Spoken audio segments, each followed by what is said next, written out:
Welcome to Nasdaq Trade Talks. I'm Jill Malandrino, Global Markets Reporter at Nasdaq.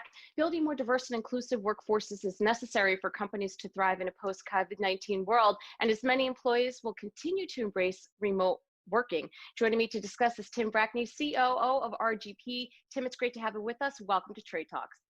Thanks, Jill. Great to be here. All right, and give us an overview of RGP.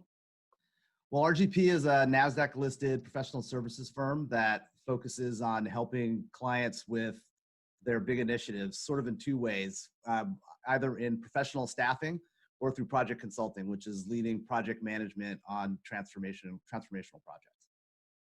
How did COVID-19 impact the company, and what did it do in response to support the business, employees, and of course, your clients?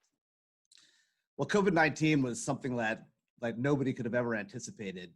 So it impacted everybody severely, as the news would tell you.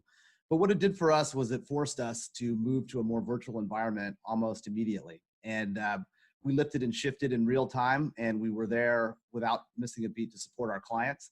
Obviously, some of our clients in certain industries were impacted more than others. But for the most part, I think we were very resilient and were able to move to this new operating environment very quickly and seamlessly. What have you learned about RGP's workforce and business as a result of COVID-19, as many leaders have been really forced to critically look at their business lines? Well, Jill, we've learned so many things. And first of all, let me just say this. One of the things I learned right off the bat is that there are a lot of cute kids and a lot of cute pets in the RGP expanded workforce family. I think, I don't know if I learned a lot of new things, but I think it kind of reaffirmed for me what I always knew about our business, is that we're a very resilient crew, that we lean very hard on our culture. So if you think about actual work and velocity as being the heartbeat of the company, we think of our culture as really being the soul of our company. And that's a very collaborative, empathetic, yet still accountable and driven culture. And what we found is that that translated into a new operating environment and wasn't really impeded by the nature of working virtually. Tim, you said in an op-ed for Human Resource Executive that, quote, mobility is clearly a winning trend, but mobility without membership, freedom without community rings hollow and is doomed to fail in the long run. So how do employees and employers make that work in this new world? Yeah, that's like the million-dollar question, because I think, mobility and membership, there's an inherent trade-off there, or at least there has been. I think both sides have to recognize and be willing to understand that transparency is really key here, and understanding that there is a trade-off.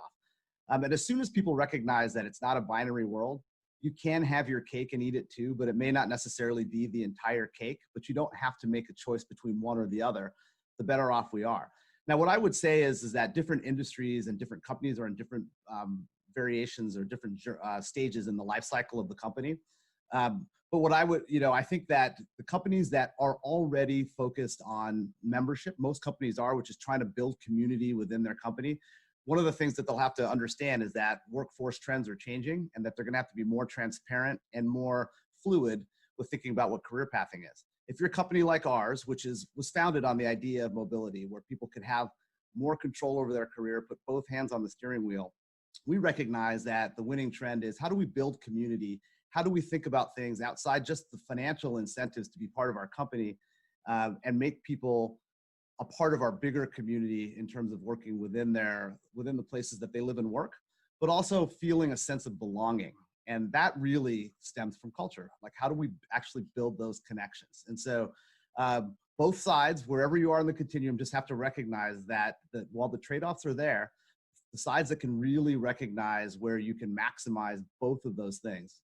I think of it as freedom along with belonging. Where you can maximize those two things is where you're going to be a winner. So Tim, it sounds like the end of the day, as we move forward in this post-COVID-19 world, and it's something that we should be doing anyway, sounds like culture really is strategy at this point. Culture is strategy. I mean, Peter Drucker once said that culture eats strategy for breakfast. And I think that's true, but what you said, I think, is right. Like, they've actually morphed. Culture really, like I said it before, is the soul of the company, and that has to translate. It has to be the connective tissue, the tie that binds everybody who works in a human workforce. We think of ourselves as a human first company. So we've always been founded on the idea that culture is that stickiness. It is the thing that keeps people, binds them to our company. So yes, if strategy is separate from culture, you're doomed to fail. And the sooner you recognize that those two things effectively have become one, the sooner you'll be able to reap the rewards. All right, Tim, appreciate the insight. Thanks for joining us on Trade Talks. Excellent. Thank you, Jill. And thanks for joining me. I'm Jill Malandrino, Global Markets Reporter at Nasdaq.